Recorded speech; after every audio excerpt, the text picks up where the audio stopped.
Hello, everyone, and welcome to another lesson. I'm very happy to have you here with me today.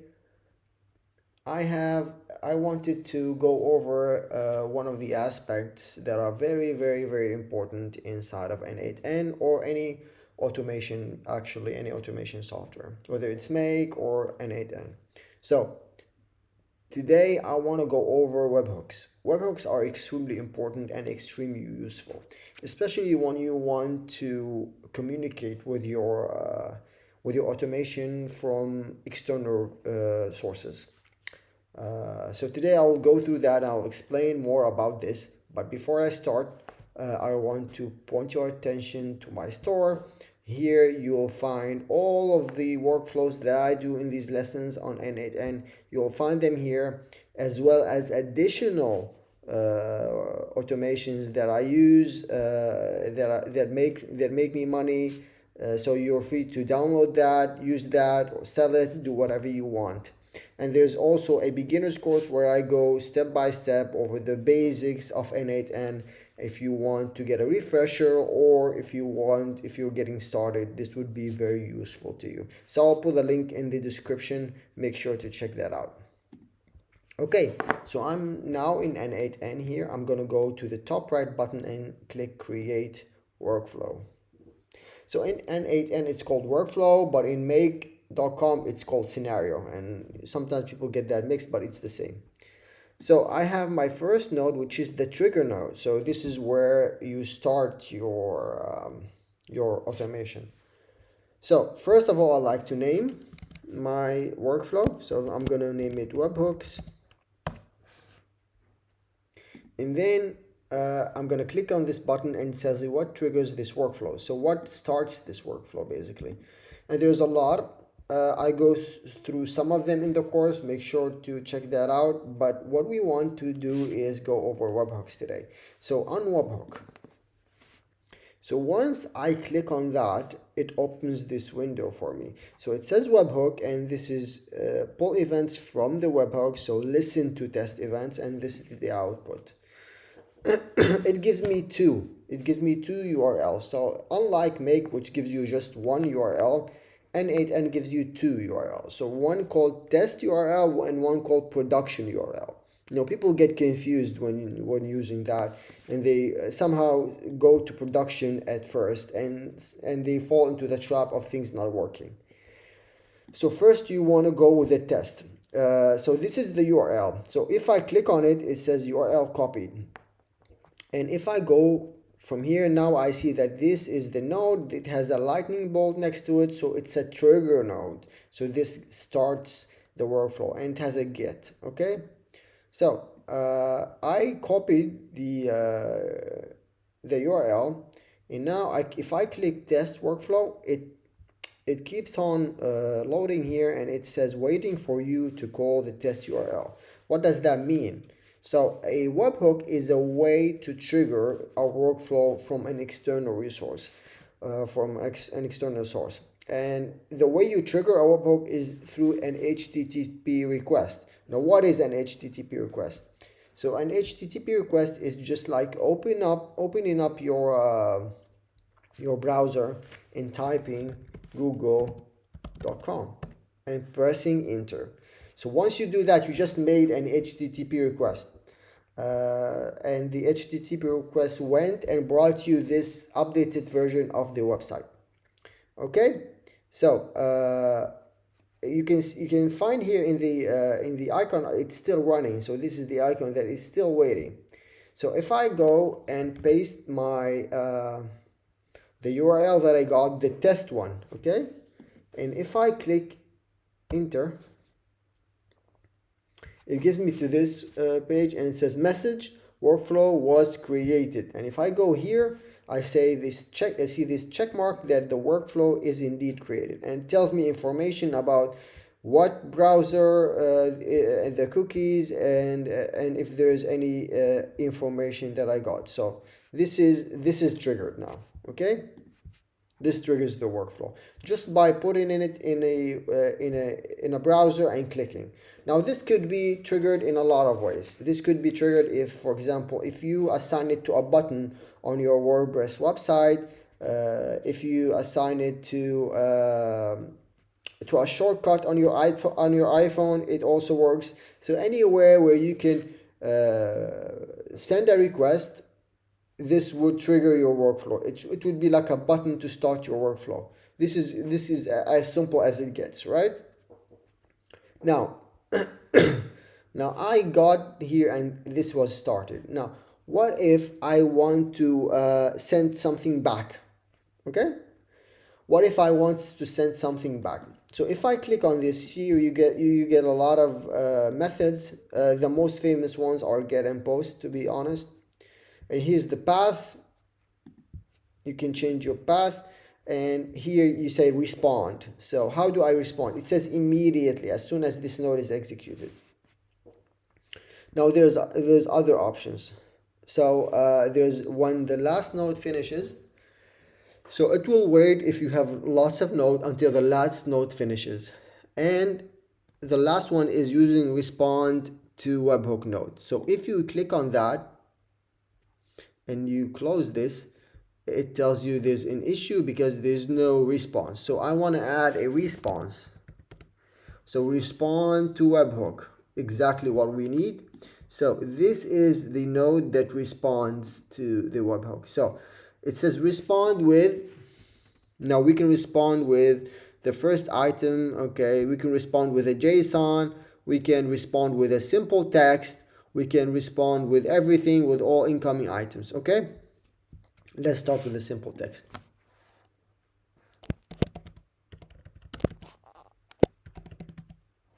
Okay, so we do that, we save, and we test. Let's go back here and click on this again. There you go. So you see that webhook worked. Perfect. Perfect. So now we knew how to request. So now this ran and this ran as well. So perfect. So now we can trigger our workflow from an external source, and we can also send information back from here. Now imagine you can have your workflow here, right? Every node here, variables, APIs, everything. It starts, and then at the end you send whatever information you want. Okay, now there's also a way to send information once you trigger the webhook. So from here,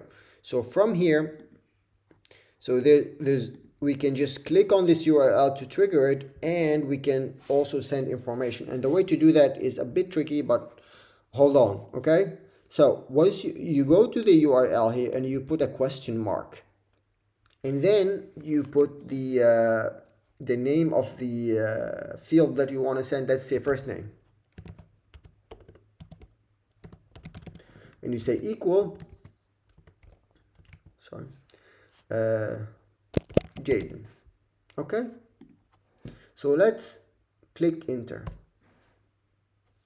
Okay, so let's see what we got here. So we got this, but if we scroll down, you can see the query. We have first name and we have Jaden. So this is key value pair. Okay, this is an object. So we defined the what is the label of this, and we gave it an actual value.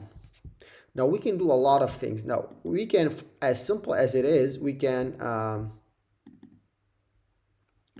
say hello there, and then we can take the value here and put it there. So it will be hello there and whatever name. So this is a variable. Okay, so if I click save and then test workflow, and let's change this Jaden to Lily.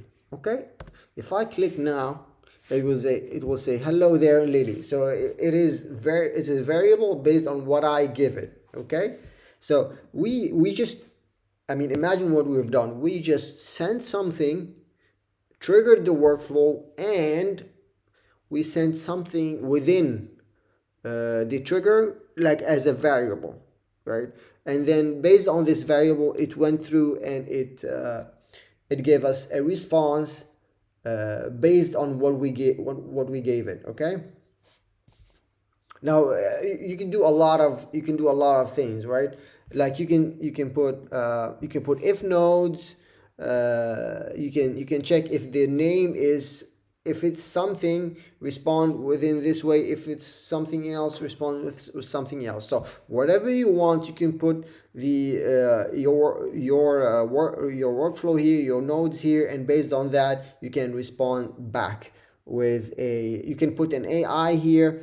You can put an input field, like you can design a page with an input field, and the input field then gets sent, and then it gets evaluated here, and you can put AI on it, an AI agent on it, and then respond back with a custom answer.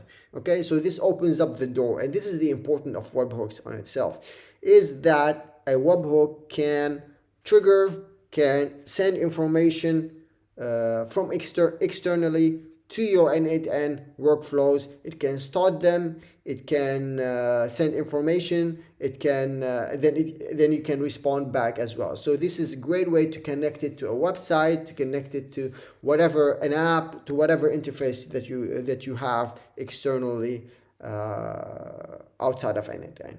Okay, so this was like webhooks in a nutshell. Now you can do whatever you want. Like for example, let's do a quick one. Let's put an edit fields, and then let's put a random, and here we could say, let's do an expression, and we want to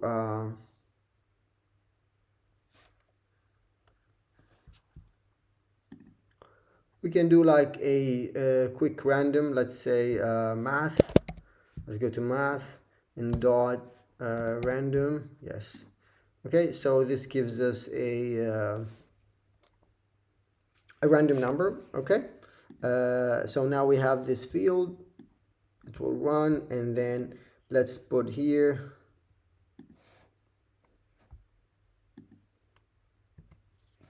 is a random number, and this would be the previous node of edit fields dot item dot json dot random. Okay, I think I got the name right. Yeah, it's this.